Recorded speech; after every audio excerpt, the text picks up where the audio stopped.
wabarakatuh. Innalhamdulillah nahmaduhu wa nasta'inuhu wa nastaghfir wa na'udzu billahi min shururi anfusina wa min sayyiati a'malina may yahdihillahu fala mudilla lahu wa may yudlil fala hadiya lahu. Asyhadu an la ilaha illallah wa asyhadu anna Muhammadan abduhu wa rasuluh. Amma ba'du. Yang pertama-tama yang paling utama marilah kita panjatkan puji-puji syukur kita atas kehadirat Allah Subhanahu wa taala yang telah memberi kita beribu-ribu nikmat, baik nikmat jasmani maupun rohani, sehingga kita dapat bermajelis ilmu di pagi hari ini. Amin amin ya rabbal alamin.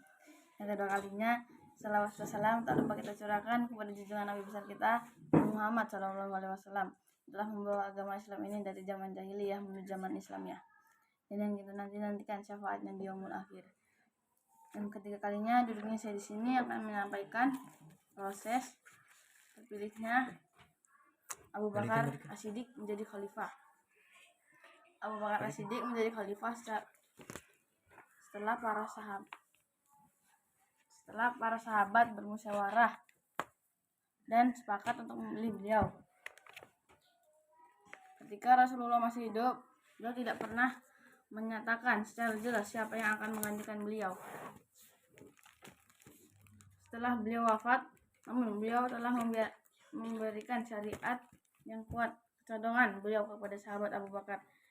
Sikap beliau yang mengedapkan Abu Bakar untuk mengimani sholat kaum muslimin para sahabat lainnya merupakan rukun terbesar dari bagian rukun-rukun Islam yang bersifat amaliyah.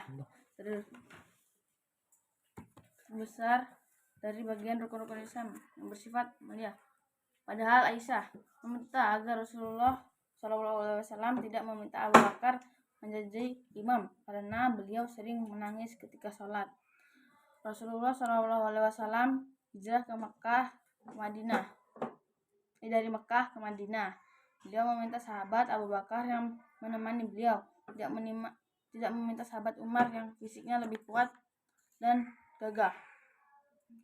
Tanda-tanda kecondongan inilah yang menunjukkan bahwa Rasulullah SAW sangat dekat dan sayang kepada sahabat Abu Bakar As-Siddiq, sekaligus orang yang paling dipercayai oleh Rasulullah SAW.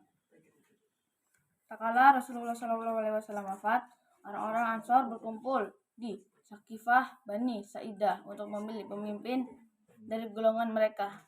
Mereka beranggap bahwa khalifah itu dari golongan mereka. Bahkan ada pendapat lain yang mengatakan bahwa baik golongan Ansor maupun Muhajirin masing-masing dapat mengatakan khalifah.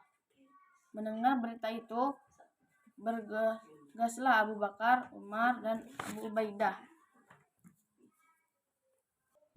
Ubaidah menuju tempat orang-orang Ansor berkumpul. Abu Bakar radhiyallahu anhu menunggu seorang Ansor yang sedang berbicara atas nama mereka selesai. Kemudian Abu Bakar menerangkan bahwa khalifah itu tidak boleh dijabat kecuali orang-orang Quraisy. Beliau juga menyebutkan segala kebaikan orang Ansor, tidak segala kebaikan yang pernah disebutkan Rasulullah atas mereka, kecuali disebut seluruhnya oleh Abu Bakar. Lalu keistimewaan Abu Bakar As-Siddiq. Yang pertama, teman Rasulullah SAW di Gua Sur. Ketika Rasulullah SAW hijrah ke Madinah dan bersembunyi di Gua Sur, maka Abu Bakarlah yang menyertai beliau. Yang kedua, sahabat yang paling berilmu. Suatu ketika Rasulullah SAW berkhutbah di hadapan manusia dan berkata, sesungguhnya Allah telah memberi seorang hamba untuk memilih antara dunia atau memilih apa-apa yang ada di sisinya, dan ternyata hamba tersebut memilih apa-apa yang ada di sisi Allah. Kemudian sahabat Abu Bakar menangis. Para sahabat heran kenapa beliau menangis, padahal Rasulullah SAW hanyalah menceritakan seorang hamba yang memilih kebaikan. Akhirnya mereka mengetahui bahwa hamba tersebut ternyata tidak lain adalah Rasulullah sendiri, dan Abu Bakar adalah orang yang paling mengerti serta beliau paling berilmu di antara mereka. Yang ketiga, orang yang paling utama. Yang keempat, orang paling dulu masuk Islam. Ammar radhiyallahu anhu berkata, aku pernah melihat Rasulullah SAW di Mekah.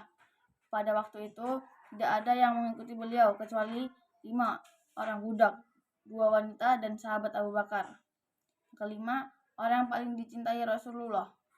Suatu ketika Rasulullah SAW ditanyai oleh seorang sahabat tentang siapakah yang paling dicintai. Maka Rasulullah SAW menjawab, Aisyah. Kemudian ditanya lagi, dari kalangan laki-laki. Beliau menjawab, bapaknya Abu Bakar As-Siddiq.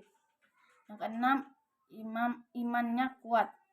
Umar bin Khattab pernah berkata, andaikan iman Abu Bakar ditimbang dengan keimanan seluruh penduduk bumi, maka keimanan Abu Bakar akan lebih berat daripada keimanan mereka. Yang ketujuh, orang dikabarkan sebagai penghuni surga. Beliau juga orang yang dijamin masuk surga. Mungkin ini saja yang bisa saya sampaikan. Bila ada salah kata saya mohon maaf. Kepada Allah saya mohon ampun. Akhir wassalamualaikum warahmatullahi wabarakatuh.